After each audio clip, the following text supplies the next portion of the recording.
dar inicio a esta nueva sesión de educación y update de la Sociedad Chilena de Medicina Intensiva. Mi nombre es Eduardo Catán, yo voy a ser el moderador de esta jornada y les pido a todos que durante la presentación, si van teniendo preguntas, las puedan ir canalizando a través del chat, donde las recopilaremos y se las daremos a nuestros expositores una vez terminada la presentación. De esta forma podemos abarcar todas sus dudas y consultas. Entonces, para partir, voy a presentar a nuestro primer expositor, el doctor Alejandro Brun. El doctor Brun es anestesiólogo intensivista, él es doctorado en ciencias médicas y es el jefe del Departamento de Medicina Intensiva de la Pontificia Universidad Católica. Perfecto. Ya, gracias Eduardo y muy buenas tardes a todas las personas que nos acompañan. Efectivamente, como decía Eduardo, vamos a conversar en los siguientes 30 minutos acerca del pronovigil, fundamentos fisiológicos y evidencia clínica. Este es un tema que lo revisamos cuando estábamos en la primera ola de la pandemia el año pasado y la verdad es que no hay demasiadas cosas que han cambiado lamentablemente en estos prácticamente 7 meses que han pasado desde que dimos esa primera charla, pero sí hay algunas cosas que podemos tratar de posar o discutir hacia el final que tienen que ver con la experiencia que hemos ganado. Lamentablemente todavía no tenemos estudios clínicos de buen nivel que nos den una evidencia clara respecto al rol del pronovigil. Hay pocas publicaciones en este tiempo, se ha acumulado más experiencia por los distintos centros, pero seguimos teniendo varias de las mismas dudas que teníamos al principio. En la primera parte quiero mencionar solo brevemente algunos antecedentes, cómo es que empezamos a hacer pronovigila en el contexto de la pandemia, cómo fue que se propuso esta idea, luego revisar los fundamentos fisiológicos y la evidencia clínica. Y bueno, obviamente cuando comenzó la pandemia en abril, parecía que la situación estaba más o menos controlada, como ustedes ven en esas curvas, había una cierta meseta y estábamos en ese momento aplicando oxigenoterapia convencional y intubando directa y precozmente a aquellos pacientes que nos parecía que tenían una insuficiencia respiratoria más severa o que manifestaban algunos signos de aumento del trabajo respiratorio y no estábamos proponiendo ninguna medida que tratara de evitar o retrasar la intubación. Sin embargo, en la medida que empezó a aumentar y a ponerse más crítica la situación, hacia los primeros días de mayo, y ya lo veíamos en los últimos días de abril, nos dimos cuenta que si seguíamos con esa tasa de intubación, ese porcentaje de pacientes que estábamos intubando, íbamos a colapsar demasiado rápido, y ahí nos empezamos a abrir a otras posibilidades, como el uso de la cánula nasal de alto flujo, y también el pronovigil. Con la cánula teníamos mucha más experiencia, obviamente, se venía utilizando hace varios años, ya había un buen nivel de evidencia clínica, pero respecto al prono en pacientes despiertos no intubados, era algo que alguna vez se había discutido en forma teórica, se había imaginado, pero que nunca lo habíamos aplicado y prácticamente no había ninguna publicación al respecto a la literatura internacional. Había un reporte muy anecdótico. Pero empezaron a aparecer algunos reportes, primero en Australia y luego en otros países, de que se estaba utilizando la técnica y que parecía tener resultados interesantes. Por otro lado, teníamos como antecedente importante la gran experiencia que se ha ganado en la última década, sobre todo aplicando posición prono en los pacientes que están en ventilación mecánica por distrés respiratorio y tienen un distrés respiratorio moderado a severo, donde no solo ya tenemos muy claro después del estudio PROCEA que esta estrategia disminuye la mortalidad y lo hace de una manera bien drástica, como se ven esas curvas de sobrevida, ¿cierto? Lo baja prácticamente a la mitad la mortalidad del día 90, realmente un impacto muy, muy importante. Pero varios de los fundamentos fisiológicos de cómo actuaría o cómo funcionaría el prono en el paciente ventilado pudieran ser aplicables a pacientes que no están en ventilación mecánica, sino que están respirando con una insuficiencia respiratoria, pero de manera espontánea. ¿Cuáles son los principales mecanismos fisiológicos, cierto, por los cuales el prono en los pacientes ventilados contribuye a mejorarlos al menos funcionalmente y que podrían explicar la mejoría en la sobrevida? Primero hay una mejoría en el intercambio gaseoso, en la oxigenación, y eso sobre todo es evidente en los pacientes que tienen muy alto requerimiento de oxígeno. Y eso perfectamente, ¿cierto?, pudiera ser aplicable al pronovigil. Sabemos que esa mejoría en la oxigenación se debe sobre todo a un mejor acoplamiento de la relación ventilación-perfusión, que tiene que ver que en la posición prono un mayor porcentaje de la ventilación va a ir hacia las zonas dorsales, que son las zonas mejor perfundidas, y eso perfectamente podría haberse cumplido para el paciente que está que vamos a pronar en ventilación espontánea. Y por otro lado, lo que sabemos del paciente ventilado también es que los pacientes en prono tienen una distribución del aire más homogénea, sobre todo en el eje gravitacional, es decir, la cantidad de aire que va hacia las zonas dorsales y externales se hace más simétrica cuando el paciente está en prono, y eso también pudiera ser aplicable al paciente en ventilación espontánea, pero no necesariamente tendría que ser así. Estos son beneficios funcionales, fisiológicos, pero ¿qué es lo que realmente buscamos, cierto? Obviamente disminuir la necesidad de intubación, bajar la tasa de pacientes que estábamos intubando, sobre todo en un contexto de alta presión de camas críticas y de ventiladores mecánicos. Pero habían riesgos potenciales, ¿cierto? Por un lado, que fracasara la terapia y termináramos retrasando la intubación. Dificultades en el manejo de la vía aérea frente a emergencia al tener un paciente boca abajo. Incomodidad al paciente y que eso determinara que el paciente se agitara, hiciera un delirio, ¿cierto? Y pudiéramos perder control de él, o que el paciente tuviera vómito y llegara a aspirar en esa posición. Eso eran riesgos teóricos, al menos que teníamos cuando íbamos a comenzar a hacer esta estrategia y por la cual estábamos bastante recelosos en los primeros momentos. Empezaron a aparecer algunos reportes, publicaciones en revistas prestigiosas como el JAMA, pero de series clínicas bien limitadas, como esta serie clínica de 24 pacientes en que se les propuso ponerse en prono estando vigil. 4 de estos 24 pacientes no toleraron más de una hora, pero 5 toleraron entre 1 y 3 horas, y hubo 15, es decir, 2/3 que toleraron más de 3 horas, que fue lo que se consideró como una tolerancia adecuada.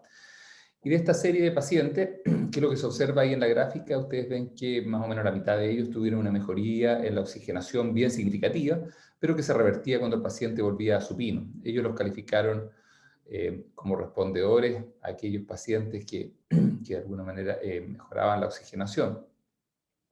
Y de esta serie, al 10º día de seguimiento, solo 5 habían requerido ventilación mecánica invasiva, es decir, un poquito más del 20%, y 4 de estos 5 fueron esos 4 pacientes, ¿cierto?, que no toleraron más de una hora la posición prono. Por lo tanto, parecía, ¿cierto?, que la respuesta inicial ya nos podía dar una indicación si el paciente iba a andar bien o no con el prono vigil, y eso es importante, ¿cierto?, desde el punto de vista de no retrasar la intubación. Así que este era un reporte interesante que confirmaba algunas de los modelos teóricos que se proponían. Teníamos esta otra serie de China, que también una unidad que estaba teniendo resultados bastante adversos y comenzó a implementar protocolos de pronovigil. Y lo que ellos encontraron, aquí vemos la evolución a lo largo de los primeros 3 días, antes y después de poner al paciente en prono, está marcado como supino, prono, cada uno de los ciclos diarios. Y fíjense, ¿cierto?, cómo los pacientes fueron mejorando su oxigenación a lo largo del tiempo, y además se veía que varios de ellos tenían un retroceso en la oxigenación cada vez que se supinaban y una mejoría importante cuando se ponían en posición prono, lo cual reforzaba la importancia de tratar de mantener la estrategia el mayor tiempo posible. Y aquí hay una tabla que resume varias de las primeras series clínicas que se habían publicado durante los primeros meses. Totalizan 180 pacientes en total. Lo que midieron prácticamente en todas las series clínicas fue el cambio en la oxigenación, y en todos ellos se encontró de manera sistemática y prácticamente en la mayoría de los pacientes que mejoraba efectivamente el intercambio gaseoso. Y algunos de ellos midieron frecuencia respiratoria y pudieron objetivar que había una disminución de la frecuencia respiratoria. Ahí ustedes ven el estudio de María, de 31 a 22 por minuto. Y la tasa de intubación promedio de estas series clínicas fue 26%, parecía el estudio original que les mostré publicado en el JAMA, y que más o menos parecía también en la experiencia que hemos tenido la mayoría de los centros que lo hemos utilizado. Y la mortalidad asociada en estas series, como se ve, relativamente baja en total, 8%, y concentrada obviamente en los pacientes que se intubaron. Hay algunos otros pacientes que se ha planteado pronovigil, pero que tienen criterio de no intubación, que se ha planteado por manejo proporcional, y ahí hay un grupo de pacientes que fallecen sin pasar por ventilación mecánica.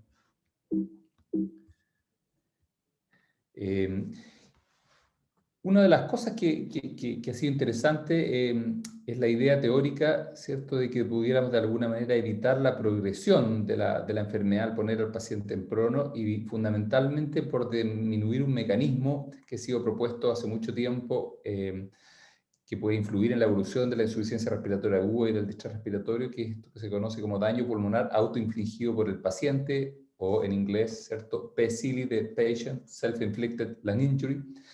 ¿De qué se trata esto? Se trata de que el paciente, cuando está haciendo esfuerzos respiratorios vigorosos, puede generar una cantidad de energía y de presión negativa, en este caso a nivel alveolar, que puede ser comparable a la que pudiera recibir un paciente que está con ventilación mecánica o una ventilación no protectora.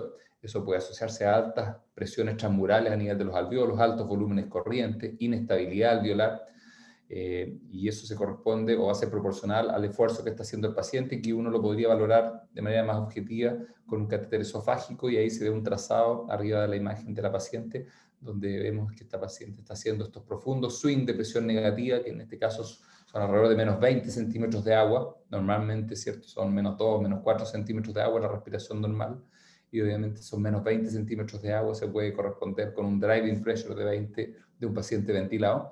¿Y qué podría generar ese tipo de esfuerzos vigorosos? Podría generar trastornos a nivel de la membrana alveolo-capilar, que aumente la permeabilidad, que favorezcan un aumento del edema pulmonar, que eso afecte aún más el intercambio y la mecánica, lo cual adicionalmente va a generar más trabajo todavía en el paciente, haciéndolo caer en un círculo vicioso, donde el propio esfuerzo del paciente se convierte en un promotor de la progresión del cuadro.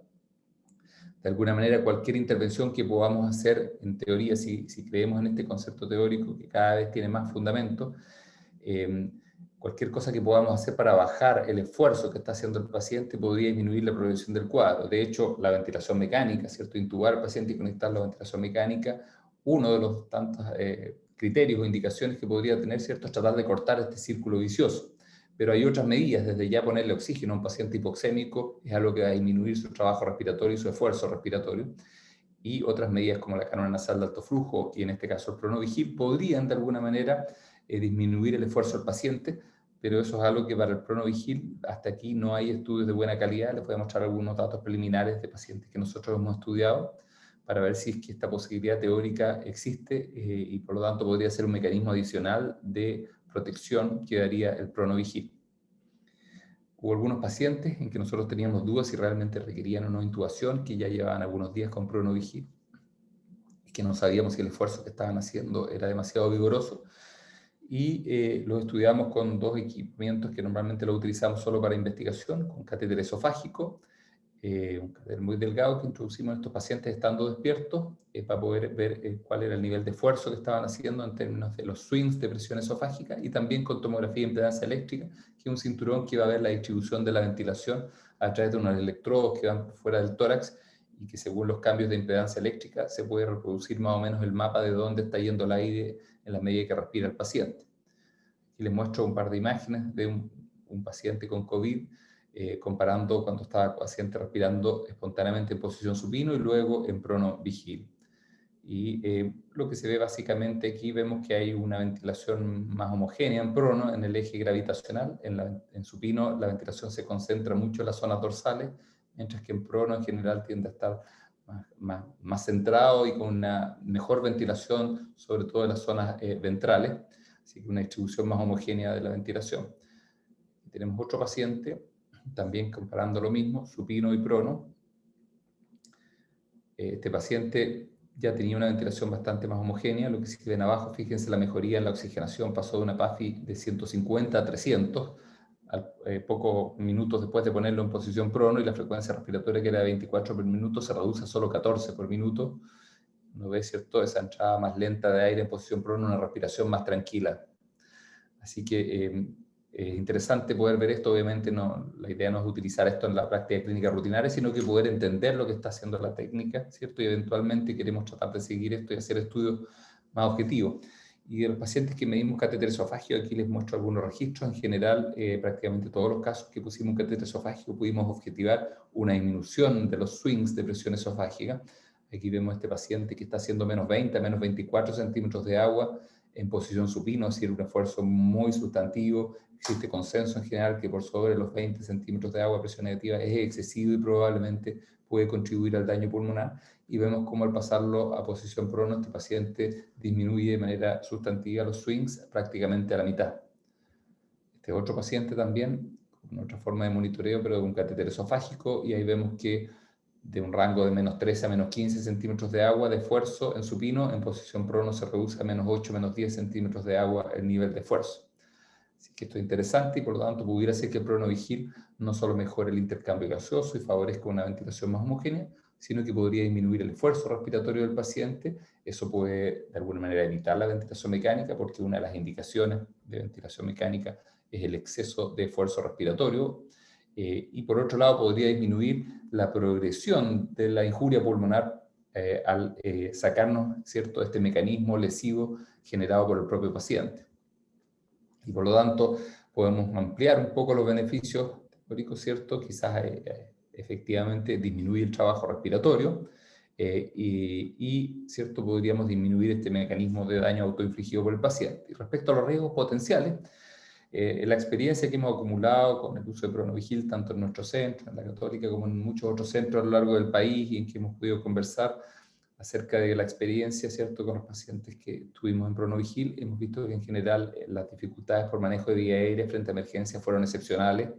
Hubo situaciones de algún paciente que alguna vez requirió una intubación muy de emergencia y hubo que hacer una maniobra de supinación en condiciones no óptimas, ¿cierto? O algún paciente que incluso por ahí hizo un paro, digamos, estando en PRON, lo cual obviamente es muy complejo, pero fueron excepcionales y es una estrategia que se aplicó en varios cientos, incluso miles de pacientes, probablemente en la primera ola. La incomodidad del paciente sí lo vimos todo, ¿cierto? Y es variable de un paciente a otro. De eso aprendimos también de que el apoyo del equipo, ¿cierto? El apoyo psicológico, el refuerzo del paciente de cuando está mejorando, poder transmitirle eso, ¿cierto? Transmitirle calma, sobre todo en los primeros minutos, es algo que ayuda mucho a la tolerancia de los pacientes, de manera que aprendimos que no necesariamente el primer no del paciente que no quiere la posición hay que tomarlo así tan literal, en general con una explicación y proponiendo una prueba. La mayoría de los pacientes la acepta y un porcentaje muy alto de ellos nota que se alivia y luego logra una mejor tolerancia y adherencia. Y respecto a los vómitos de aspiración, es algo que no vimos en general y por lo tanto es un temor más bien teórico, pero que en la práctica no tuvimos ningún accidente de ese tipo. Propusimos un algoritmo de manejo inicial, o varios en realidad, el año pasado en la primera ola. Y bueno, este es más o menos el mismo algoritmo. Hemos modificado un poco la secuencia de las intervenciones según la disponibilidad de cánula nasal de alto flujo que ha existido. Inicialmente, el año pasado, habían pocos equipos de cánula nasal de alto flujo y por lo tanto se privilegió utilizar Pronovigil cuando no había cánula nasal de alto flujo, cuando había muy pocos equipos. Pero ahora que hay más equipos en el país y siendo una técnica que tiene un mejor nivel de evidencia, que es más fácil y mejor tolerada para el paciente, en general lo que estamos planteando es que para aquellos pacientes que estando con oxígeno convencional, tienen un alto requerimiento de oxígeno o manifiestan un aumento del trabajo respiratorio persistente o una taquipnea persistente mayor a 25 o 30 por minuto, debiéramos pasar a este segundo nivel de cánula nasal de alto flujo, con un flujo ojalá alto al principio, y en aquellos pacientes que a pesar de la cánula nasal de alto flujo persisten, ¿cierto?, con un aumento del trabajo respiratorio importante, con uso de musculatura accesoria, un alto requerimiento de oxígeno, probablemente el Pronovigil es una alternativa interesante. Hay que tener en cuenta algunas contraindicaciones, ¿cierto? Y esas contraindicaciones las muestro ahí a la izquierda: compromiso con conciencia, un paciente abiertamente no cooperador o que está con un delirio, un rechazo también categórico del paciente o que ya tenga criterios de intubación inminentes, un paciente que ya tiene fatiga, que está alterándose de conciencia, que está con compromiso hemodinámico, está con una hipoperfusión evidente, probablemente no vamos a plantear una técnica de Pronovigil, sino que vamos a ir directamente a la intubación. Esta fue una experiencia que estuvimos revisando acá en la Católica, en el Hospital Clínico. La doctora Magdalena Vera hizo este análisis, lo hizo más o menos agosto del año pasado, de 1.070 pacientes hospitalizados, 339 habíamos recibido en la unidad de cuidado intensivo, la mayoría habían llegado directo a ventilación mecánica, ya sea que habían sido intubados en la urgencia, en otro hospital, o que los tuvimos que intubar inmediatamente a la admisión. Pero hubo un grupo de pacientes que venía con insuficiencia respiratoria, que aún había algún tiempo un margen de maniobra, y en 86 de esos pacientes se utilizó Pronovigil.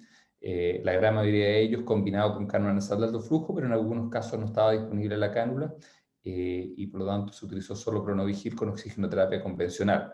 ¿Y cuáles fueron los resultados en esta serie de 86 pacientes? Que eran los pacientes más límite, porque la mayoría de los Pronovigiles que hicimos se hicieron fuera de la unidad de cuidado intensivo, en la unidad de cuidado intermedio. Así que este era el subgrupo de pacientes que estaba con un riesgo inminente de intubación. Y la verdad es que la experiencia fue relativamente positiva, una tasa de intubación de 38%, algo superior a la reportada en los estudios que les mostré, pero esta es una selección de los pacientes con Pronovigil que estaban realmente más al límite, digamos, o que ya llevaban algunos días en Pronovigil en el intermedio y los escalamos a la unidad de cuidado intensivo por riesgo inminente de intubación.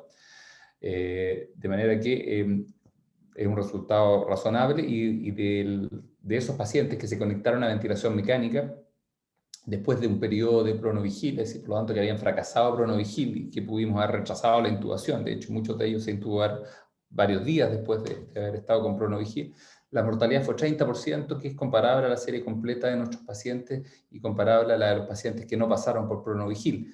Y por lo tanto, al menos en nuestra experiencia, si bien hubo casos en que uno queda con la percepción que pudimos haber rechazado la intubación, y que quizás ese retraso pudo haber contribuido a amplificar el daño pulmonar, bueno, eso no se tradujo en un peor desenlace. Lo que sí vimos es que varios de esos pacientes tenían estadías bien prolongadas, pero de alguna manera es una selección de pacientes más graves, ¿cierto?, que ya no respondieron ni a cánula ni a Pronovigil y que llevan varios días de evolución persistentemente progresiva.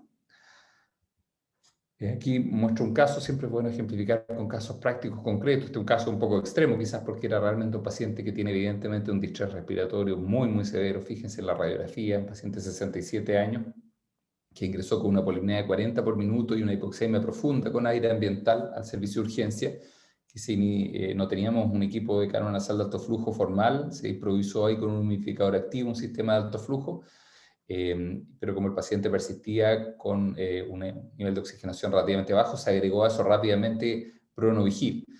Arriba en naranjo ven la curva de saturación de oxígeno y vemos cómo ya rápidamente a la hora el paciente estaba saturando más de 90% y siguió mejorando en los siguientes minutos. Y la frecuencia respiratoria, fíjense, cierto, como inicialmente tenía 40 por minuto, pero ya a la hora bajó a 30 por minuto, ¿cierto? Y a las 3-4 horas ya estaba por debajo de 30 por minuto. Un paciente que tenía esa radiografía que en cualquier otra circunstancia, en cualquier otro contexto hubiera estado intubado sí o sí. Este paciente fue un paciente que se mantuvo en una situación muy límite, estuvo prácticamente una semana completa con cánulas nasal de alto flujo y Pronovigil, manteniendo frecuencia respiratoria entre 25 y 30 por minuto, con alto requerimiento de oxígeno, y finalmente comenzó a mejorar, fue saliendo adelante y se salvó del ventilador mecánico. Evidentemente, sin Pronovigil me parece impensable que este paciente no hubiera terminado intubado. Pero sí también tuvimos muchos casos muy similares y que al cabo del cuarto, quinto, sexto día terminamos intubándolo y fueron pacientes bien complejos que ya al intubarlos tenían un pulmón bastante rígido, con organización, y ahí uno queda con la duda cuánto puede haber contribuido el retraso a la intubación o si simplemente corresponde a pacientes que lo estamos intubando ya en una fase más avanzada del distrés, donde muchas veces ya los pacientes tienden a tener pulmones más restrictivos. Y esta fue una terapia que se aplicó ampliamente, no solo en las unidades de cuidado intensivo, en unidades de cuidado intermedio, incluso en los servicios de urgencia, como se ve ahí en estas imágenes que corresponden a 3 hospitales públicos distintos. Y todos, si bien no tenemos estudios clínicos que lo avalen, tenemos la percepción de que desde que se empezó a implementar la técnica, bajó la tasa de pacientes que estábamos intubando, y eso ayudó al manejo de la pandemia en términos de que no nos quedáramos sin ventiladores mecánicos ni sin camas de UCI, porque muchos de estos pacientes pudieron ser manejados en otros servicios clínicos. De manera que más allá del beneficio puntual que puede tener para el paciente individual, en términos del manejo colectivo de todos los pacientes, tenemos la percepción de que fue una ayuda significativa, y por eso estamos proponiendo que todavía ahora, a pesar de no tener evidencia, debiéramos considerarlo como una alternativa. Lamentablemente hasta ahora no tenemos estudios de buen nivel, hay solo series clínicas. El único estudio con un grupo control fue este estudio español. Fue un estudio que fue más bien retrospectivo. Lo que hicieron fue analizar una base de datos que la habían registrado prospectivamente, pero que no tenía ninguna intención dirigida, 36 unidades de cuidado intensivo en España, de los cuales ellos seleccionaron 199 pacientes que ya estaban siendo tratados con cánula nasal de alto flujo, 55 de los cuales se combinó la cánula nasal posteriormente con Pronovigil, y otros 144 en que simplemente se utilizó cánula nasal de alto flujo. El criterio de por qué se utilizó Pronovigil en algunos y en otros no queda claro, es un estudio retrospectivo observacional, y uno podría presumir de que los pacientes en que se tuvo que agregar Pronovigil podrían haber estado más severos, porque fue en los mismos centros en realidad. Y ellos solo consideraron Pronovigil. Aquí otro elemento que cuestiona un poquito el resultado del estudio es que solo consideraron Pronovigil a aquellos pacientes que estuvieron más de 16 horas al día en Pronovigil. y aquellos pacientes que tuvieron menos de 16 horas al día, al parecer los pusieron en el grupo sin prono, lo cual obviamente cuestiona mucho la relevancia del análisis que muestran, pero el hecho concreto es que no se observa una diferencia en la tasa de intubación. Los dos grupos eran comparables cuando estaban en el primer día con cánula nasal de alto flujo, antes de que el grupo con Pronovigil hubiera sido sometido a Pronovigil, pero lamentablemente el estudio tiene limitaciones demasiado significativas como para considerar una evidencia de que no funciona el Pronovigil. Lo que encontraron ellos, ¿cierto?, es que los pacientes que fueron intubados en el grupo Pronovigil fueron intubados un poco más tarde que los pacientes en que no se aplicó Pronovigil, así que eso tiende a corroborar que hay un riesgo, cierto, potencial de que aquellos pacientes que terminen intubados después de haber sido sometidos a Pronovigil sea una intubación más tardía. Eso siempre puede tener mayor riesgo, pero por otro lado está la otra cara de la moneda, que pudiera haber un grupo de pacientes en que se evitó la intubación, y eso lamentablemente este diseño metodológico, observacional, retrospectivo, donde no está clara la indicación de Pronovigil y además donde se utiliza solo un criterio de 16 horas al día, obviamente nos impide tomar conclusiones.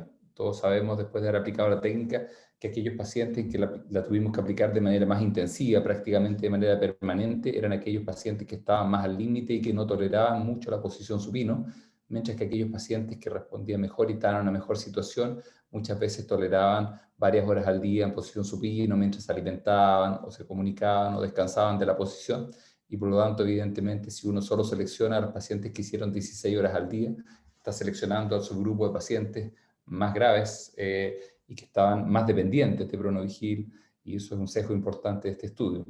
Tenemos andando más o menos 7 o 8 estudios en el mundo, randomizados, controlados, que están tratando de determinar si efectivamente el Pronovigil es capaz de disminuir la tasa de intubación, y varios de esos estudios se han organizado y van a tratar de publicarse de manera conjunta para poder tener un número más significativo de pacientes, alrededor de 1000 pacientes, y ahí sí tener una conclusión más clara de si realmente esta técnica cumple este propósito, que es el que buscamos, disminuir la tasa de intubación, y por otro lado, cuáles son los riesgos y si efectivamente rechazamos la intubación y si eso se asocia a peores desenlaces. Entonces, bueno, recordar que lo que queremos obviamente con esta técnica es evitar la intubación, ¿de acuerdo? Y ese es el lado positivo, ¿cierto?, de la técnica, pero va a haber un grupo de pacientes que va a fracasar, o quizás no podemos hablar de fracaso, pero que va a seguir progresando independiente de que funcionalmente hayan respondido al Pronovigil. Y ahí lo que vamos a generar muy probablemente es haber rechazado la intubación, porque los pacientes van a mejorar transitoriamente la oxigenación y van a disminuir la frecuencia respiratoria. Y algunos de ellos los vamos a tener 2, 3, 4, 5 días con cánula y Pronovigil, y finalmente vamos a intubarlos en una fase más tardía. Y eso es lo que quisiéramos evitar. Lamentablemente no tenemos criterios claros de cómo identificar, al menos en las primeras horas, qué pacientes realmente son los que van a requerir de todas maneras intubación. Y solo, cierto, a modo de recomendaciones basadas en la experiencia personal, de discutir con los equipos, no hay ninguna evidencia dura aquí, algunos signos que nos deben hacer sugerir de que el paciente podría fracasar al Pronovigil y requerir intubación. No estoy diciendo que estos sean criterios para intubar de inmediato al paciente, sino que son criterios para identificar un grupo de pacientes de mayor riesgo, donde idealmente, si no requieren intubación inminente, al menos debemos tenerlos muy vigilados, ir a evaluarlos, sobre todo si no están en la unidad de cuidado intensivo, ojalá poder moverlos a la unidad de cuidado intensivo, o si no están en un intermedio, moverlos a una unidad intermedia y estarlos vigilando de manera muy cercana. Son pacientes entonces que persisten con polinea importante, ya estando con cánula y Pronovigil. Si persisten, por ejemplo, con más de 40 por minuto en las primeras 24 horas, muy probablemente el paciente va a terminar intubado. Y si el paciente, si bien no está sobre 40 por minuto, pero está sobre 30 por minuto después del segundo o tercer día, también la posibilidad de que termine siendo intubado es relativamente alta. Pacientes que persisten con uso, ya sea persistente o intermitente, de musculatura accesoria o retracción, probablemente también tienen un alto riesgo de terminar intubado, sobre todo cuando este uso de musculatura accesoria es evidente en prono, estando el paciente en prono. Hay algunos pacientes que descansan en supino algunos minutos y en ese momento uno nota activación de la musculatura. Bueno, si el paciente puede estar en ese descanso un periodo corto de 20-30 minutos y luego volver a la posición prono y ahí desaparece esta activación de musculatura, eso no necesariamente es un predictor de fracaso.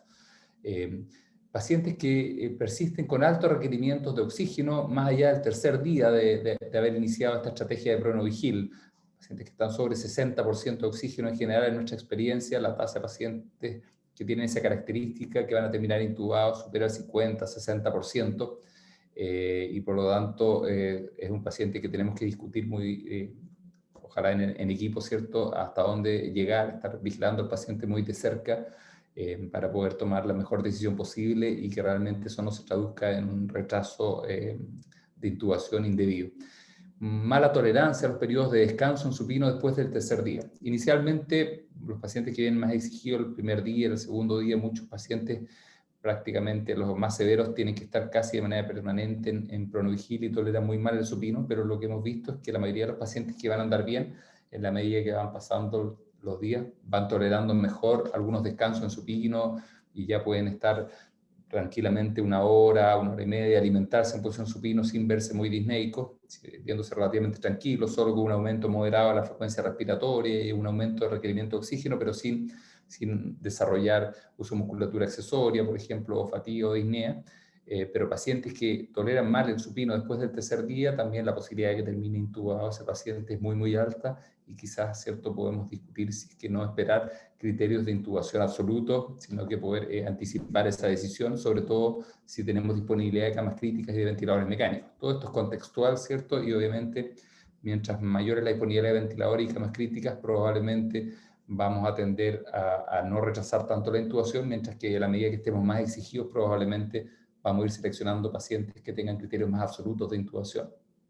Y finalmente, la mala adherencia del paciente, pero la mala adherencia del paciente que sí requiere pronovigilia, es decir, aquel paciente que cuando lo paso supino claramente se ve mal, digamos, y desarrolla uso musculatura accesoria, y que más encima cuando lo pongo en prono no tolera, rechaza, se me sale de la posición repetidamente, ese paciente es muy probable que la técnica fracase y terminemos intubándolo. Hay un grupo de pacientes que tolera mal la posición pronovigil, pero porque realmente no lo está ayudando, y uno lo pone en posición supino y respira razonablemente bien, digamos, y siente que la incomodidad que le produce el prono no se compensa con los beneficios, porque realmente no requiere mucho la técnica. Yo ahí no hablaría de fracaso, sino de un paciente que realmente no tiene necesidad de mantenerse en pronovigil. Hay algunos pacientes que llegan muy cansados porque han estado muy hipoxémicos en su casa y se benefician del prono en las primeras horas, pero ya al segundo día están mucho mejor. Una vez que uno ha iniciado cánola nasal de alto flujo, van aliviándose, uno ha iniciado corticoides, y al segundo o tercer día muchos de esos pacientes ya están respondiendo, y por lo tanto uno ve que ya no requieren pronovigil, el paciente está prácticamente igual en supino que en prono, tiene una leve diferencia de frecuencia respiratoria, y por lo tanto probablemente no se justifica hacer un pronovigil intensivo al menos. Para concluir, entonces, el pronovigil es una alternativa para el manejo inicial de la insuficiencia respiratoria en COVID-19. Creo que eso sigue siendo una alternativa sobre la mesa, tenemos que considerarla. Hay experiencia amplia a lo largo de todo el país, no solo en las unidades de cuidado intensivo, intermedio, servicios de urgencia. Incluso muchas veces se aplicó en el prehospitalario en pacientes que no podían ser derivados rápidamente, y todos tenemos la percepción de que realmente jugó un rol importante en poder evitar varias intubaciones. La tasa de adherencia a pronovigil, en nuestra experiencia, supera el 80%, pero eso requiere un compromiso del equipo, apoyo, y ese apoyo sobre todo tiene que ver con acercarse al paciente, preguntarle cómo está, ¿cierto? De alguna manera reforzar que lo está haciendo bien en la medida que trata de cumplir y adhiere a la estrategia, y contarle cuando los números están mejorando, para que el paciente realmente sienta que el esfuerzo que está haciendo tiene una respuesta positiva. Y bueno, lamentablemente aún no tenemos datos confiables para definir si es que hay un impacto objetivo en términos de bajar la tasa de conexión a ventilación mecánica, pero tampoco hay datos que apunten a que los riesgos intrínsecos de la terapia son muy elevados. Yo diría que el principal problema siempre es la posibilidad de rechazar la intubación, y que ese rechazo, ¿cierto?, haya influido en la mala evolución. Creemos que más que el hecho de retrasar la intubación, lo importante es que ese retraso no haya sido con el paciente haciendo esfuerzos importantes. Si el paciente hemos retrasado la intubación y ese retraso han sido días en que el paciente nosotros lo subvaloramos y estuvo haciendo esfuerzos respiratorios importantes, ¿cierto? Estuvo haciendo swings de presión intratorácica negativo que no advertimos bien, ya sea porque no lo vigilamos muy de cerca o porque era obeso y costaba darse cuenta del nivel de esfuerzo que estaba haciendo el paciente, o porque el mismo paciente subvaloraba el nivel de esfuerzo que estaba haciendo al interrogarlo sobre la disnea. Entonces sí, obviamente podría influir en agravar la situación del paciente. Mientras que si solo hemos postergado la intubación en algunos días pero durante esos días el paciente no estuvo generando fuerzas musculares importantes que dañaran más el pulmón. Pensamos que no hay ninguna razón para pensar de que esa postergación de la intubación vaya a influir en un peor pronóstico.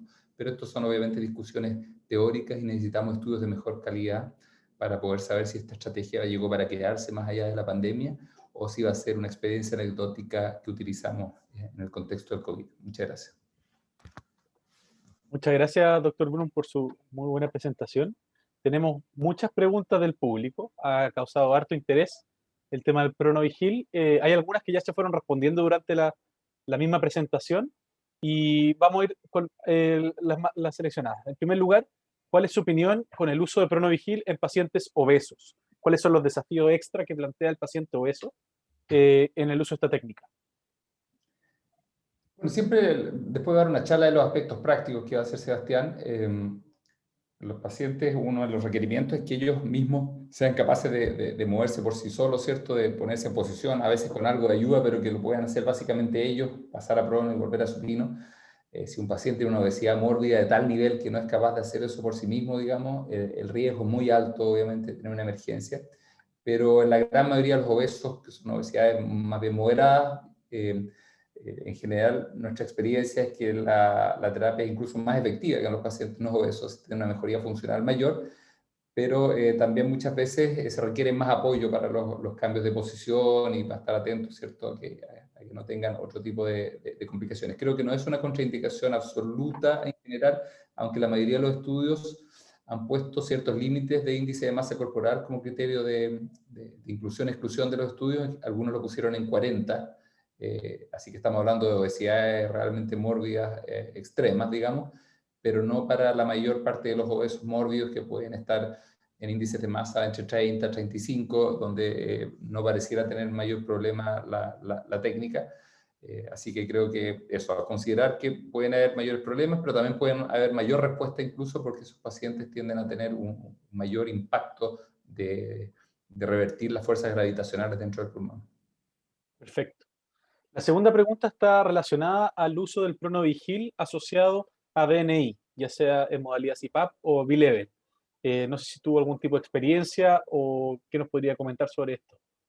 Nosotros no, en realidad, acá en la Católica, porque no utilizamos prácticamente ventilación no invasiva en el contexto del COVID, al menos no en la fase preventilación mecánica, así que no tenemos experiencia personal, pero sí hubo experiencias reportadas en la literatura internacional, sobre todo en Italia, donde se utiliza ampliamente ventilación no invasiva, a veces con Helmet o con otras interfaces, y hubo experiencias reportadas de combinar ventilación no invasiva con PronoVigil, y se lograron resultados no muy distintos a los que se han reportado con cánula nasal de alto flujo.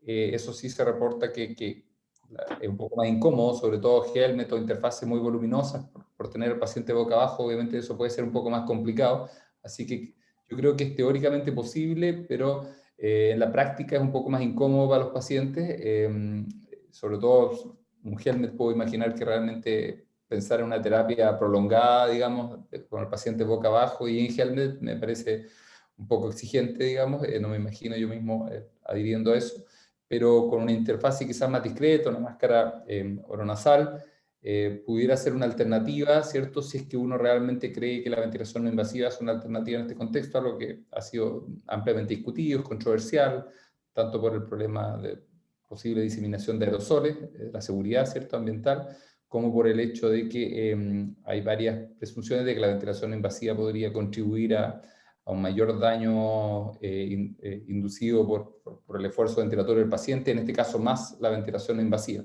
Pero bueno, más allá de esa discusión y de esa controversia, obviamente no está cerrada la puerta para la ventilación no invasiva, simplemente parece ser, sobre todo si uno está pensando en PronoVigil, creo que la combinación con cánula nasal de alto flujo es mucho más cómodo para el paciente, y la mayoría de los pacientes realmente están muy aliviados. Varios de estos pacientes, incluso uno los ve con el celular, se están comunicando con su familia en esa posición. Así que, y es algo que obviamente con ventilación no invasiva se ve muy difícil. Perfecto. Otra pregunta va relacionada a lo mismo, al uso del PronoVigil y la cánula nasal de alto flujo. En el algoritmo que veíamos había un tipo de secuenciación. En su práctica, el uso de ambas técnicas fue en simultáneo, una antes que la otra. Eh, de- Hicimos ¿Cómo? todo, yo creo, hicimos de todo, porque en algunos momentos no tuvimos, había muy pocas cánulas y nos parecía que la cánula era un elemento esencial, la tratábamos de reservar para los pacientes que estaban realmente al borde, y por lo tanto privilegiamos en cambio el Pronovigil. Obviamente no teníamos una limitación de equipos, lo podíamos hacer en muchos pacientes, así que en esos momentos partimos con Pronovigil. Algunos pacientes andaban bien con Pronovigil y oxigenoterapia convencional. En la serie que yo les mostré eran pocos porque era solo pacientes en cuidado intensivo, pero en las unidades de cuidado intermedio hubo muchos pacientes que pudieron manejarse con oxigenoterapia convencional y Pronovigil, y que pudimos evitar o ahorrarnos el utilizar estos equipos de cánula que son relativamente escasos siempre. Y, pero de disponer de los equipos, me parece que el primer paso es utilizar la cánula nasal de alto flujo, en general por comodidad, por tolerancia del paciente, y reservar para un segundo nivel el Pronovigil. Esos son los pacientes que tienen criterios claros de que requieren algo más que oxigenoterapia convencional. Si el paciente con oxigenoterapia convencional está bien, pero yo quiero igual proponerle que haga Pronovigil para de alguna manera prepararlo, entrenarlo, en caso que después si se deteriora ya conozca la posición, se familiarice con ella, ¿cierto? O que pueda dormir un poco más cómodo, pero no tiene una indicación clara ni por polipnea ni por uso de musculatura. Obviamente, en vez de plantear usar una cánula nasal de alto flujo, utilizar Pronovigil en ese contexto como primer apoyo me parece bien, digamos, pero no es un paciente que tenga una indicación clara de que requiere algo más que oxigenoterapia convencional. Perfecto. Y una pregunta que usted mencionó al final de su presentación, pero creo que es importante reforzarla. Y la pregunta dice que si bien la evidencia nos muestra que la oxigenación disminuye al regresar a supino y que la serie de Ferrando no hubo mayor impacto sobre mortalidad en intubación, ¿cuál es el principal rol del Pronovigil en esta pandemia o para esta segunda ola? Bueno, lo que todos quisiéramos es que demuestre que baja la tasa de intubación. El estudio de Ferrando me parece que, si bien no muestra eso, no es un estudio que su diseño permita concluir eso, porque los grupos no eran comparables, simplemente. Porque por más que las características que ellos midieron eran comparables, pero ellos midieron muy pocas características, porque cuando tomaron esos datos nunca pensaron que iban a hacer un estudio enfocado en Pronovigil, y por lo tanto no sabemos si los pacientes que fueron conectados a Pronovigil tenían un mayor nivel de uso de musculatura accesoria, estaban con mayor disnea. Es muy probable, porque estaban en los mismos centros, ¿cierto? Los pacientes que solo usaron cánula versus los que usaron cánula más Pronovigil, que la decisión no haya sido al azar, sino que se haya optado por agregar Pronovigil a la cánula de alto flujo en aquellos pacientes que todavía se veían disneicos con cánula. Si no, no se entiende, digamos, por qué a algunos se les ofreció la opción y a otros no. Y eso determina que ese grupo per se antes de la terapia ya eran pacientes más severos, y por lo tanto eso podría explicar por qué no hay un cambio en la tasa de intubación. Así que me parece que es un estudio que, si bien no apoya hasta aquí la idea de que baje la tasa de intubación, tampoco permitía demostrar lo contrario, y por lo tanto creo que sigue abierta la opción, y por eso hay 8 estudios en el mundo que siguen andando y nadie ha considerado que el estudio de Ferrando sea una evidencia relevante para poder sacar una conclusión. Perfecto. Muchas gracias, doctor Blum, por su presentación y su tiempo para responder estas preguntas. Seguiremos con nuestra segunda charla. La charla está llamada Pronovigil, aspectos prácticos. La charla está a cargo de kinesiólogo Sebastián Rodríguez. Sebastián es kinesiólogo de urgencias, trabaja en la unidad de emergencia de adultos del Hospital Sotero del Río, el diplomado en terapia ventilatoria y diplomado en soporte vital respiratorio. Sebastián, buenas tardes. Hola, buenas tardes a todos. Muchas gracias por la invitación a participar una vez más de esta jornada, de estas charlas propuestas por la Sociedad Chilena de Medicina Intensiva y el Hospital Digital. Es un honor poder estar aquí compartiendo nuevamente con ustedes. Así que empecemos. ¿Dónde pasó? Ahí. Bueno, en mayo del año pasado fue cuando realizamos la primera charla de Pronovigil, en donde empezamos ya a revisar la experiencia que estaban teniendo los distintos países que habían sido azotados por la primera ola, y en donde de alguna manera nos empezamos a entusiasmar para poder empezar a aplicar esta estrategia acá con nuestros pacientes. Como mostró el doctor Brun, esto es importante siempre contextualizarlo al momento, ¿ya? En mayo del año pasado, cuando empezaron a aumentar francamente los casos COVID y el uso de camas críticas, nos llevó a en su momento tener muchos pacientes, todos los que están ahí en el gráfico en rojo, ventilados de manera invasiva fuera de la unidad de cuidado intensivo, en las urgencias de adultos, pediátrica, incluso en los pabellones. Y yo creo que ahí es donde el PronoVigil encuentra un espacio, ¿ya? Es una alternativa, una estrategia que en contexto de poca disponibilidad de recursos o recursos limitados encuentra un espacio, ¿ya? Además, recordemos que pasamos desde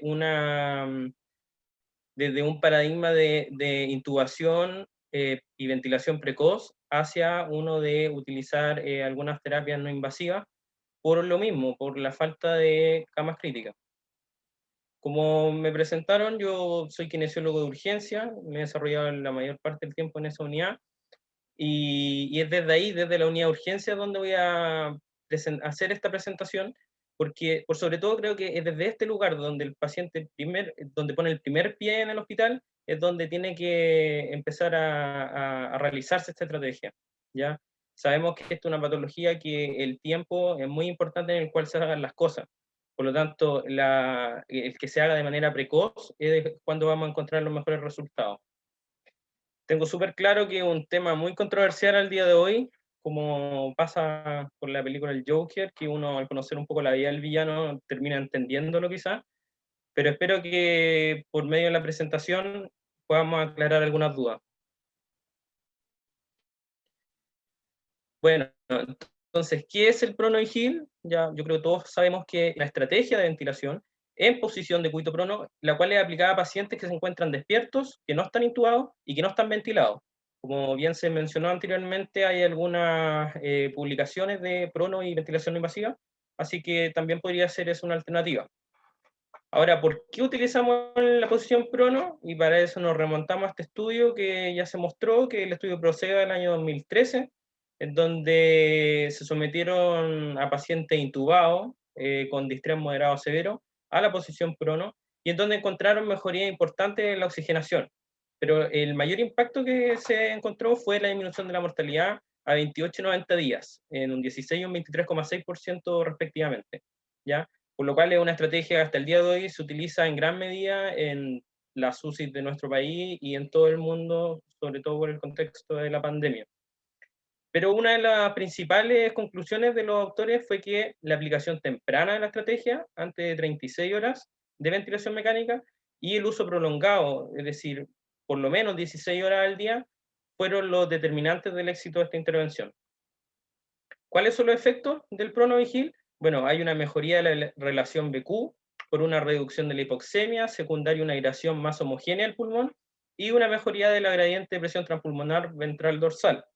Hay una disminución del chant por mejora de la perfusión en zonas bien ventiladas.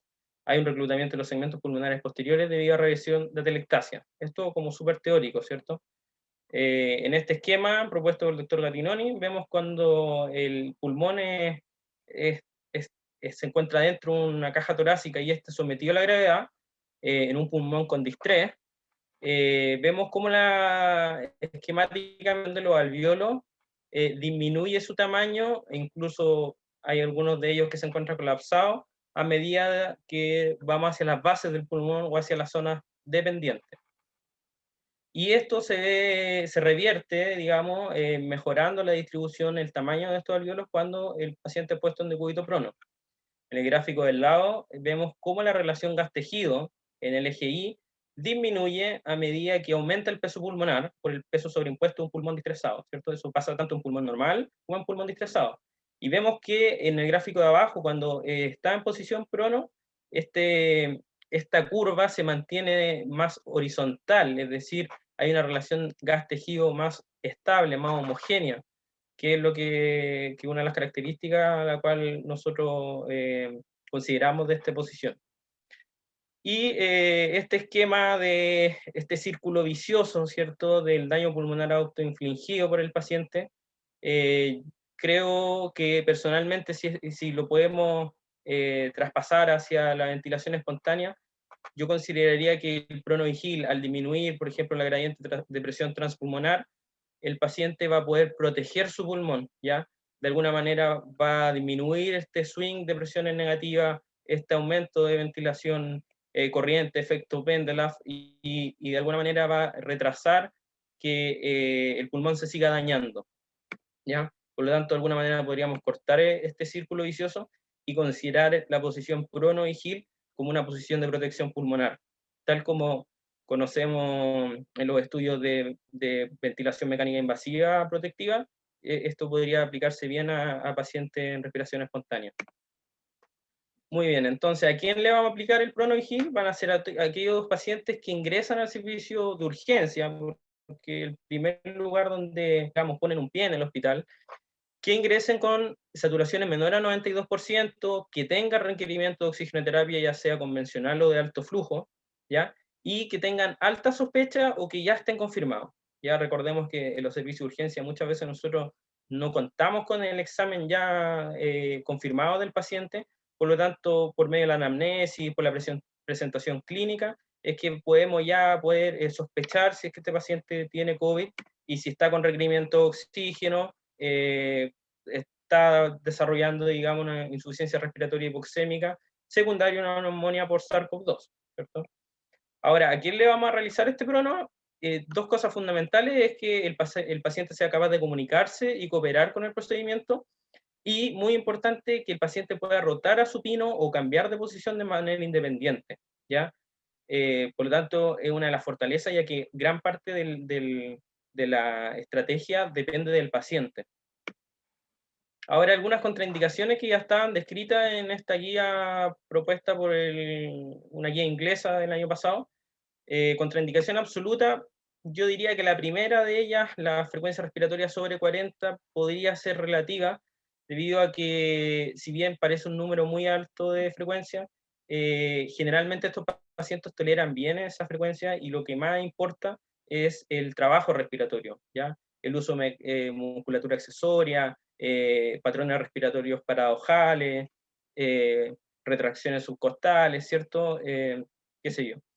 La acidosis respiratoria en pacientes que pudieran ser secundaria a alguna compensación de una patología crónica, como un paciente EPOC, por ejemplo, sabemos que el manejo, el tratamiento de primera línea no es el pronovigil, sino que quizás la ventilación mecánica no invasiva.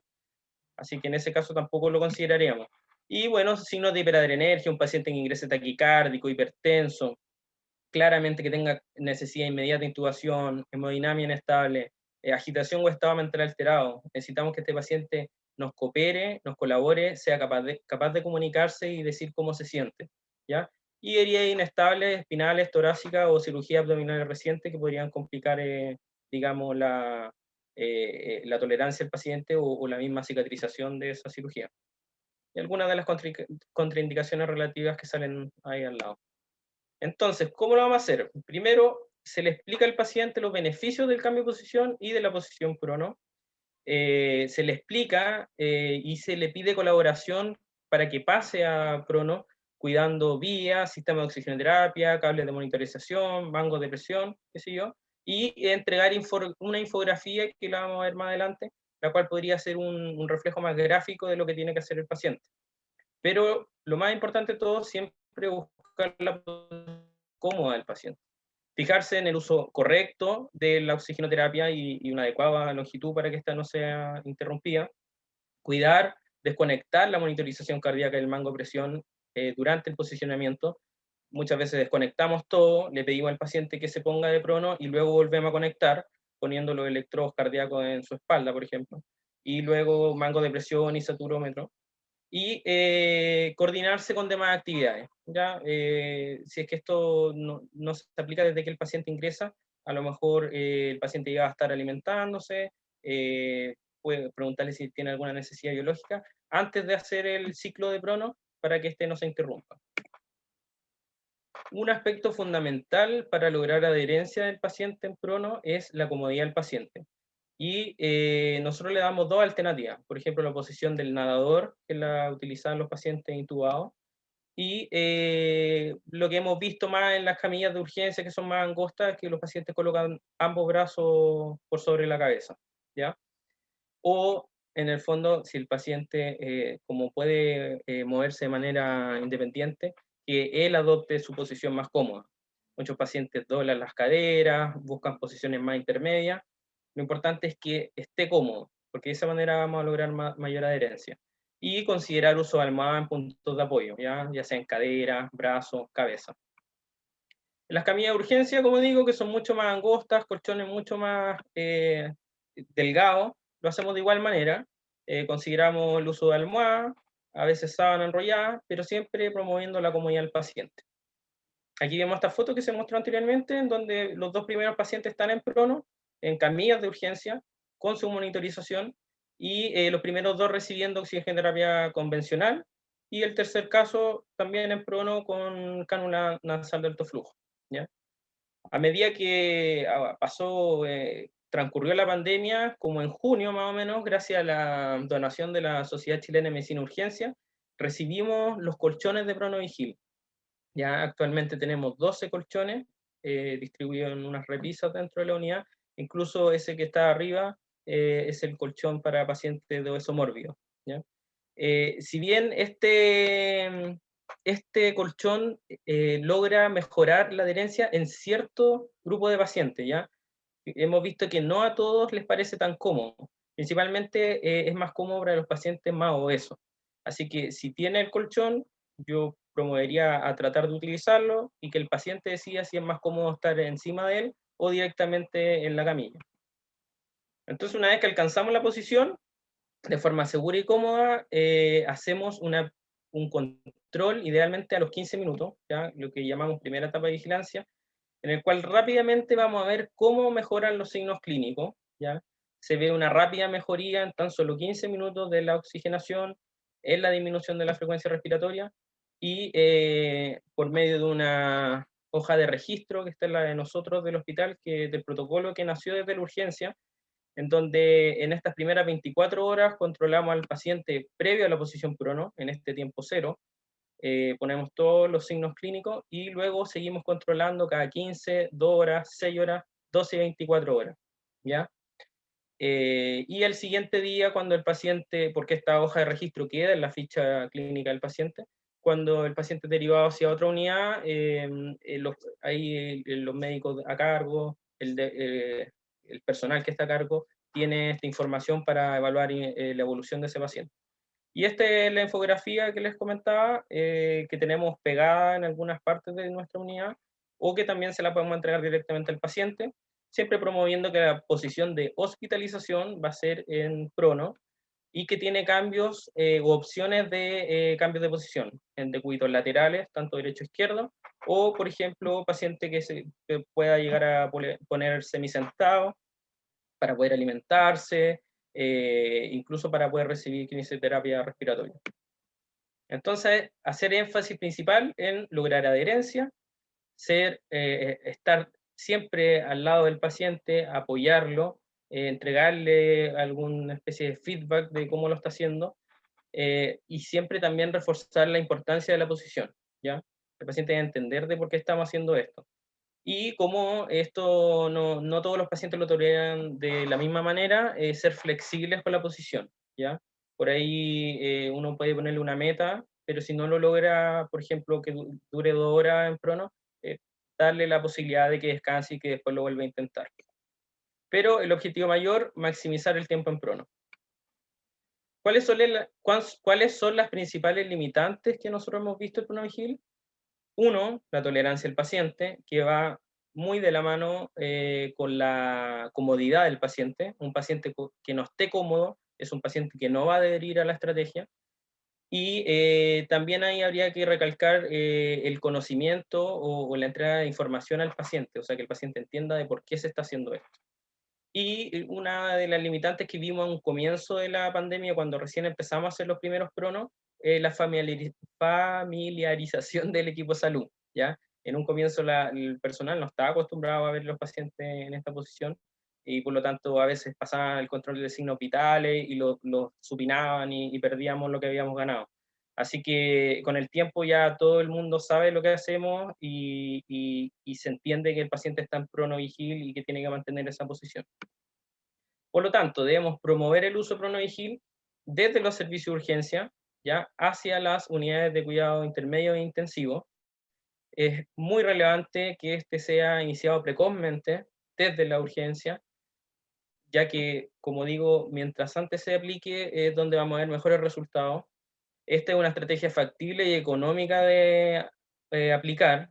Aquí en algún sentido no hay un impedimento, ya solo el impedimento que pueda tener el personal o los profesionales a cargo.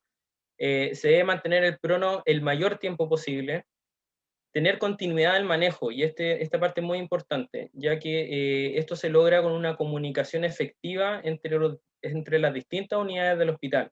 De nada sirve que nosotros iniciemos PronoVigil desde la urgencia de manera precoz y luego sea derivado hacia una unidad de cuidado intermedio intensivo y por falta de conocimiento o porque no crean en la estrategia, no la realicen y el paciente termine intubado, ¿ya?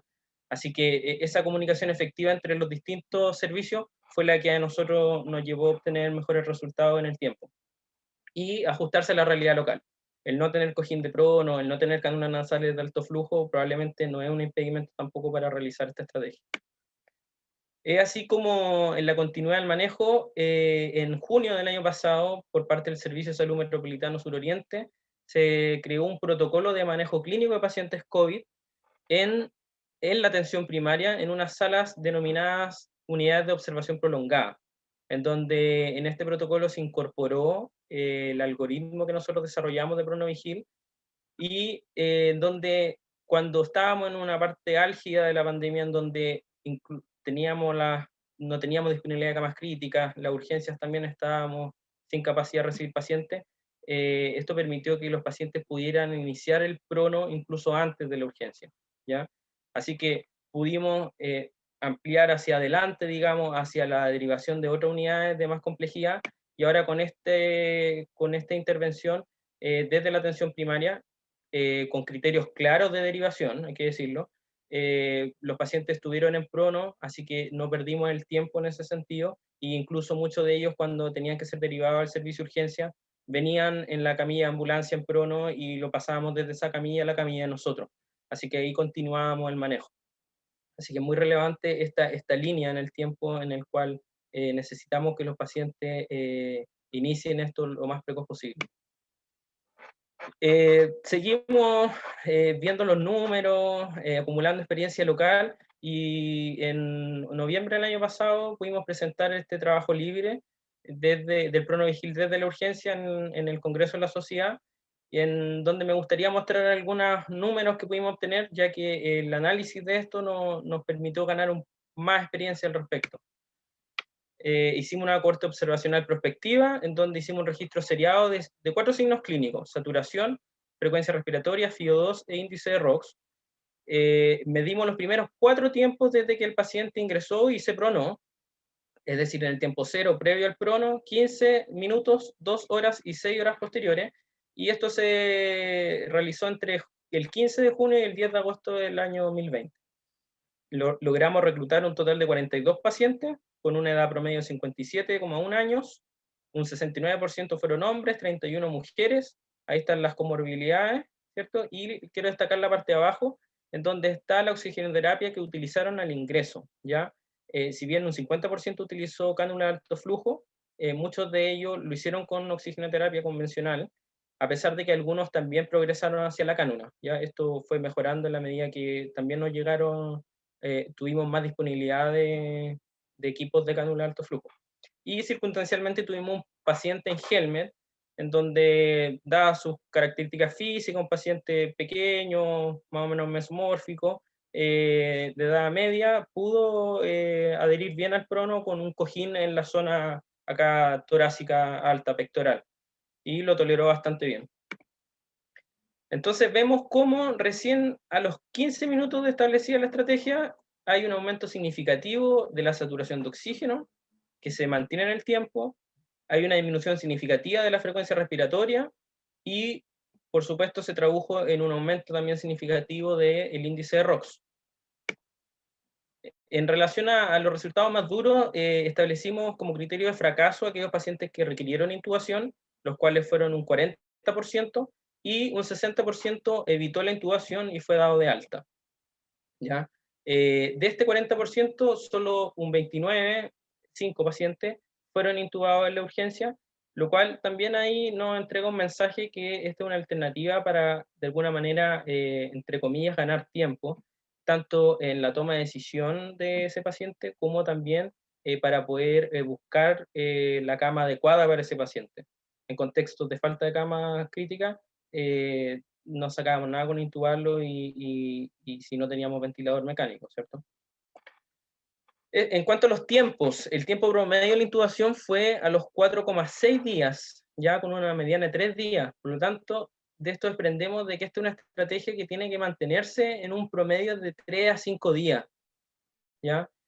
Y nosotros no lo vemos porque ya a esa altura los pacientes están en las unidades de intermedio, pero nos comentan que al cabo de este tercer día, más o menos, los pacientes logran una franca mejoría, logran tolerar de mejor manera los cambios de posición, incluso pueden pasar más tiempo en supino, se les puede realizar quimioterapia respiratoria, motora, para evitar los efectos deleterios del reposo prolongado, y muchas veces se logra escalar hacia abajo la terapia de oxígeno, pasar de un sistema alto flujo a uno de oxígeno en terapia convencional. Así que ese diríamos que podría ser el tiempo promedio al cual se mantienen los pacientes en prono. Y el alta hospitalaria, los pacientes fueron dados de alta en promedio 9,8 días, casi el 10.º día, una mediana de 8 días. O sea, yo creo que igual esto es un valor importante de mirar, porque si lo comparamos con el paciente que es intubado, sabemos toda la morbimortalidad que se le da a ese paciente y sabemos que hay estadías prolongadas de 3 hasta 4 semanas en UCI, con todos los, digamos, los riesgos que tiene ese paciente. En relación a la tolerancia, un 88% toleró 2 horas iniciales y un 60% toleró hasta 6 horas continuas. Este en el primer ciclo de prono, ¿ya? Así que la mayoría de los pacientes tolera un buen tiempo en prono. Y hicimos una regresión logística para poder establecer unos predictores de falla, ¿cierto?, con nuestra muestra, en donde encontramos correlación directa entre edad y fracaso. Ya por cada 10 años de edad aumentó 4 veces el riesgo de fracasar. Ajustado a la edad, la obesidad también tuvo una asociación a fracaso. Ese ajuste se hizo porque no teníamos un número importante de pacientes obesos. Los pacientes que ingresaron con FIO2 mayor al 50% tuvieron mayor correlación con fracaso, ¿ya? Así que ahí tenemos un dato ya más duro. Un menor índice de ROX, no tenemos el valor, pero también se asoció a mayor fracaso, y eso ya lo tenemos más o menos sabido de la literatura. Y esto también es bien importante, que independiente de la frecuencia respiratoria que tuvo el paciente, eso no se correlacionó con fracaso. Que podemos ver en esta gráfica, en donde el grupo no es el que no se intubó, y grupo sí es el que fracasó. Y vemos cómo en la comparación a FIO2, vemos que el grupo que es exitoso siempre mantuvo FIO2 mucho más baja, menores a un 50-60% de FIO2, versus el grupo que sí se intubó, ¿ya? Vemos cómo la frecuencia respiratoria se distribuyó de manera similar en ambos grupos, así que el paciente con FR más alta no necesariamente es el que le va más mal. Y en relación al índice ROX, tuvimos una buena correlación con que números más bajos de ROX, por ahí en promedio menores de 5, tuvieron mayor relación con fracaso, ¿ya? Versus los que no fracasaron, que siempre fueron en aumento, sobre 5. Por lo tanto, entre comillas, ¿qué criterios de fracaso podríamos decir que uno podría establecer en el pronovigil? Aquel paciente que tiene disnea al mínimo esfuerzo, al cambio de posición, ese paciente que tú tratas de pasarlo de prono a supino y que aumenta su frecuencia respiratoria, que se ve que aumenta el trabajo respiratorio, y muchas veces esto se asocia a que se taquicardiza, se hipertensa, hay una caída abrupta de la saturación, claramente un paciente que se encuentra muy límite y que probablemente progrese hacia la intubación. La disminución de la PAFI, ¿ya?, en el tiempo. El otro día el doctor Santi habló de que no intubar por números, ¿cierto?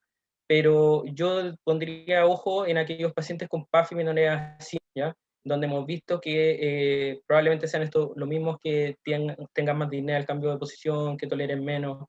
y en donde hemos visto mejores resultados en aquellos pacientes con PAFI moderada entre 100 y 200. Poner también atención a algunos indicadores fáciles de calcular bedside y que nos hablan de lo mismo que podría ser la progresión clínica del paciente, como el índice de ROX, y dentro del mismo índice de ROX tenemos la SAFI, que también sabemos que hay correlación con la PAFI. Así que últimamente lo estamos mirando harto para poder evitar, en el caso de nosotros en urgencia, que no hay línea arterial, que los pacientes tengan que tomarse gases arteriales de manera seriada. Pacientes con FIO alta sobre 50 que siguen aumentando el requerimiento, claramente a luces de cualquier persona es un paciente que no está mejorando. Y bueno, deterioros clínicos transversales a cualquier patología, aumento del requerimiento de oxígeno, como dijimos, aumento de la frecuencia respiratoria, pero más que la frecuencia, también siempre ponen ojo en el aumento del trabajo respiratorio. Y ahí quiero destacar la labor que realizan los colegas, los kinesiólogos, en la valoración de este ítem, ¿ya? Los que nos dedicamos al área respiratoria y sobre todo al intensivo, yo creo que en nuestra práctica diaria valoramos continuamente el trabajo respiratorio, vemos cómo los pacientes respiran, si usan musculatura accesoria o no, así que en ese sentido, si cuenta con algún kinesiólogo en su unidad, también el ojo clínico que tenga él es una opinión que debiera ser tomada. Ya hay pacientes que disminuyan el índice de ROX. También hemos visto que van hacia el fracaso. Finalmente, para dar recomendaciones a modo personal, diría que primero hay que explicarle los beneficios del prono y el alcance de la estrategia si es que ésta tiene buena respuesta. ¿Ya? Realizar una especie de coaching al paciente, motivarlo, ¿cierto? Ofrecerle esta alternativa, ¿ya? Pero siempre siendo súper claro con la información, en no crear falsas expectativas y información muy clara y transparente. Evaluar la respuesta y tolerancia el primer ciclo del prono, ¿ya? Idealmente le decimos que complete 2 horas para evaluar cómo anda, y si es que tiene buena respuesta y además tiene buena tolerancia, una estrategia que nos ha resultado es proponerle ciclos de prono.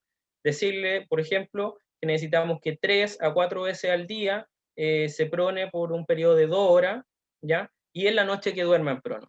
Entonces, de esa manera podemos alcanzar una gran cantidad de horas al día en prono, entre 14 y 16 horas, que es el número que hemos visto, hay evidencia en paciente invasivo. Entregarle al paciente feedback constante a la respuesta del prono, ¿ya? Es muy importante retroalimentarlo, ¿ya? Decirle, por ejemplo, mira, aumentó tu saturación de 92 o 98%, se logró disminuir en 10 puntos en la oxigenoterapia, eso al paciente le hace que entienda de que esto está teniendo un efecto, más allá de los números, probablemente él también lo sienta en su cuerpo. El apoyo psicológico hemos visto que es muy importante. Y ajustar la FIO según metas, ¿ya? Saturaciones entre 92 y 96%. Se dice que en este tipo de patología de insuficiencia respiratoria hipoxémica, hay una alteración, una desregulación del reflejo hipóxico isquémico.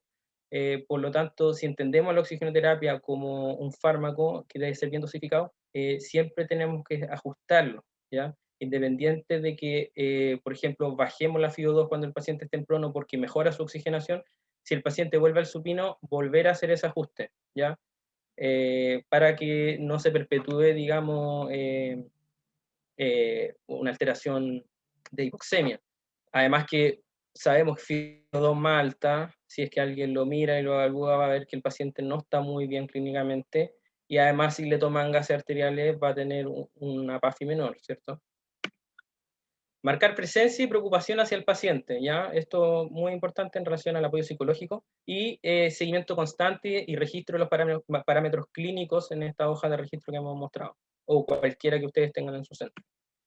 Si todo anda bien, decirle al paciente que esta es una estrategia que hay que continuarla en un promedio de 3 a 5 días y que siempre va a depender de cómo evolucione, cómo va a hacer su desenlace. Y por último, y no menos importante, siempre volver a intentar el prono, ¿ya? Son muchos los casos que hemos visto de pacientes que se les da la primera opción de prono, lo rechazan, o más que nada no lo toleran mucho tiempo, y después nos quedamos con esa idea de que el paciente no lo toleró, y si es que este paciente progresa hacia el deterioro, va a terminar siendo intubado. pero hemos visto que un porcentaje importante de estos pacientes, cuando se les vuelve a explicar, se les vuelve a entregar la información clara y se les busca el acomodo en la camilla, adhieren perfectamente a la estrategia. Finalmente tenemos algunas guías que desarrolló la sociedad que se encuentran disponibles en su página, así para que puedan ver más información ahí. Y yo creo que finalmente todos nos hacemos la pregunta, ¿el PronoVigil puede prevenir la intubación? Yo personalmente creo que sí. Lo hemos visto en nuestra experiencia clínica que tiene buenos resultados. Pero no olvidemos que la intubación es una decisión médica, ¿ya? Y no es un estado fisiológico. Por lo tanto, a la luz de la falta de evidencia y no tenemos un número mágico ni un momento exacto para poder decidir la intubación de ese paciente. Así que yo creo que en esto prima los fundamentos fisiológicos de los cuales habló el doctor Brun y la experiencia clínica que tenga cada uno con esta estrategia. Así que pensándolo de esa manera, no veo por qué no al menos intentar el PronoVigil.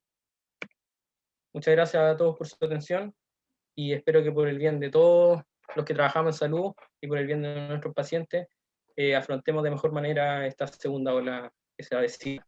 Gracias. Muchas gracias, Sebastián, por tu muy buena presentación. Tenemos algunas preguntas del público que nos gustaría compartir contigo. En primer lugar, pregunta si tienes experiencia en el uso del PronoVigil en otras insuficiencias respiratorias agudas, no solo en COVID-19. Sí, no, esto nunca lo habíamos hecho, es algo novedoso yo creo para todos. Desde la urgencia era impensado o nunca lo habíamos pensado poner al paciente en prono, así que yo diría que recién en abril del año pasado tuvimos nuestras primeras experiencias con PronoVigil, en COVID principalmente. Perfecto. Nosotros también, desde la pandemia que lo hemos empezado a usar. Segunda pregunta. Dentro de la posición prona, ¿existe alguna evidencia o en tu experiencia clínica con el uso de, por ejemplo, posicionar pacientes de cúbito lateral izquierdo, derecho, según imágenes radiológicas o tratar en estas posiciones más inclinadas?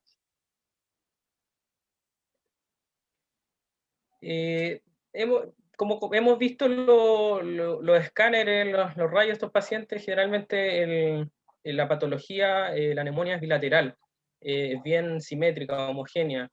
Por lo tanto, vamos derechamente al prono y por supuesto que si es que el paciente no lo tolera, preferimos quedarnos con posiciones intermedias como de cúbitos laterales, ¿ya? Creemos que ese cambio de posiciones, ese efecto gravitatorio que tiene también, el que nos va a dar mejores resultados que el paciente se quede en supino y que siga teniendo este trastorno hipoxémico. Perfecto. Tercera pregunta. Si el paciente no presenta mejoría en el control de los 15 minutos, ¿cuánto tiempo después de pronar debo esperar una mejoría antes de terminar el fracaso de la técnica, por ejemplo? ¿O cuánto tiempo desde que iniciamos? En general, como los datos que mostré, uno ve efectos muy rápidos, ¿ya? 15, 20 minutos, mejora la oxigenación, ¿ya? Eso, o sea, el paciente bien seleccionado, digamos, con esta patología, principalmente COVID, el cambio es muy rápido, ¿ya? Y si no responde a los 15, 20, bueno, a lo mejor media hora, pero es antes de una hora donde uno ve mejorías clínicas, mejorías de oxigenación, mejorías de frecuencia respiratoria que bajan, y el paciente muchas veces también te refiere que se siente mejor. Perfecto, perfecto. Pregunta en tu experiencia en el hospital, ¿se puede hacer PronoVigil sin el colchón especial? Es decir, con la camilla estándar. ¿Cuál ha sido mejor? Sí. No hay problema. Sí, como dije, el cojín nos vino a ayudar bastante a mejorar la adherencia en un grupo de pacientes. Y ya, como dije, no es para todos. Así que si lo tiene, yo aconsejo que lo pruebe en primera instancia. Si el paciente lo siente cómodo, que siga con ese cojín. o si no, ya francamente que se tire directo a la camilla, ya sea una cama clínica en una unidad más avanzada o en la camilla de urgencia. Perfecto. Y los pacientes obesos son los que principalmente le acomoda este cojín del ProNoviGil. Recordemos que tiene en el abdomen, tiene ahí como un sacado para poder poner la masa abdominal, así que yo creo que por ahí va la ventaja, el beneficio. Perfecto. Y tenemos una pregunta más. Creo que mencionaste sobre el uso de la pronación en el prehospitalario. ¿Sí? Sí. Sí. Y hay una pregunta nueva que si nuevamente preguntan si has tenido experiencia con el uso de BNI y Prono. Sí, en nuestra unidad no lo hemos intentado, ¿ya? Yo creo que o sea, hay algunas dificultades igual para realizar el prono, es decir, que toda la gente se alinee con la estrategia. Entonces, la cánula nasal alto flujo probablemente ya se aplica tempranamente, continuamos con el prono, pero no hemos tenido la experiencia de pasar a otro tipo de estrategia ventilatoria, ¿ya? De hecho, después del pic de la pandemia, volvimos a ocupar los ventiladores no invasivos, pero ya en pacientes con patología crónica, EPOC descompensado o EPA, ya que es lo que tenemos mejor evidencia. Pero en COVID no, personalmente, y en nuestra unidad no lo hemos utilizado. Perfecto. No hay ningún motivo en todo caso, no sabemos que se puede realizar. Perfecto. Muchas gracias, Sebastián. Doctor Brun, comentarios finales. No, bueno, este es un tema abierto, interesante plantearse esta posibilidad, pero obviamente recordar que es una estrategia para la cual no tenemos evidencia, todavía tenemos muy poco estudio, poca experiencia. Es un tema contextual de por qué se está planteando. Hay lugares en el mundo donde se ha utilizado bastante, otros no tanto, ha dependido eso del riesgo de colapso del sistema, la disponibilidad de ventiladores y camas críticas. Así que yo creo que en el fondo hay que considerar eso, que todavía es una cosa muy experimental, tenemos que estar muy atentos a ver qué es lo que está pasando en nuestra experiencia clínica y también con la literatura que se va a publicar. Varias preguntas, ¿por qué la recomendamos si no tenemos evidencia clínica? Bueno, la verdad es que hay muchas cosas que hacemos en intensivo que no han sido estudiadas, digamos, y donde no tenemos una evidencia clara y las hacemos, ¿cierto?, basadas en que tienen un cierto fundamento que nos parece que funciona. Distinto es, ¿cierto?, plantear hacer cosas donde existe evidencia en contra, clara. Y por eso es que es un poco más discutible. Algunos han planteado por ahí porque, por ejemplo, algunos estamos en contra de la ventilación no invasiva.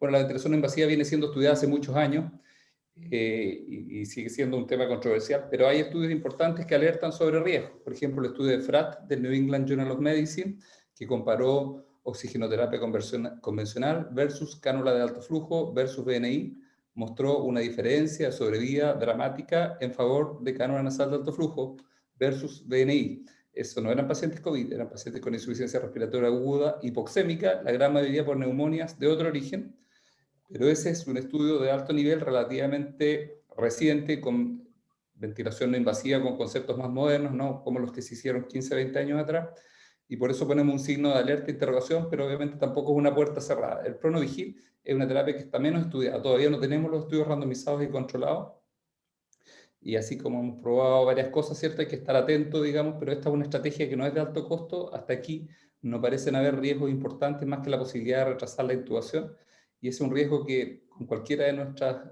medidas que hacemos antes de intubar al paciente corremos riesgo, digamos, tanto por un problema de falta de criterio clínico, ¿cierto?, o de valorar en exceso la oxigenación versus el trabajo respiratorio.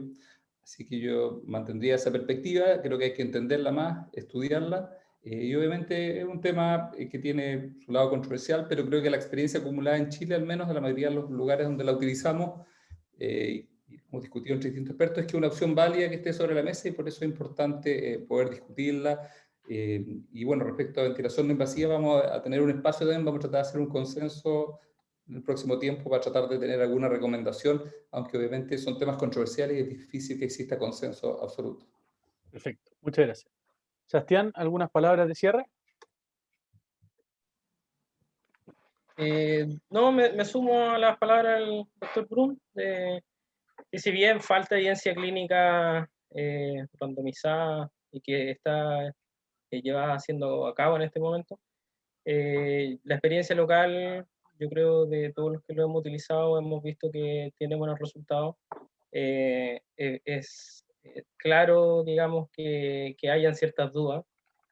Así que mi invitación siempre es a intentarlo, ¿ya? Y ver cómo le resulta en los settings de cada unidad, ¿ya? Tampoco quiero que quede claro que tampoco nosotros nos cerramos a la posibilidad de utilizar el no invasivo, pero no se ha hecho nomás, no hay una respuesta clara para eso, ¿ya? Pero sigue siendo una alternativa. Perfecto, muchísimas gracias a ambos expositores de hoy. Y muchísimas gracias a casi los 200 participantes que tuvimos en esta mesa. Los dejamos muy invitados para la próxima sesión, que va a ser el lunes 25 de enero, donde seguiremos de este tema candente. Veremos con el doctor Guillermo Bujeo los riesgos potenciales del Pronogil y con la terapeuta ocupacional Natalie Cornejo cómo propiciar una mejor tolerancia del Pronogil.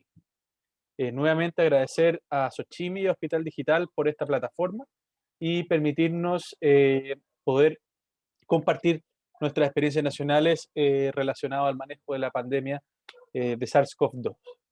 La charla quedará grabada y luego será subida al canal de YouTube del Hospital Digital. Muchas gracias a todos.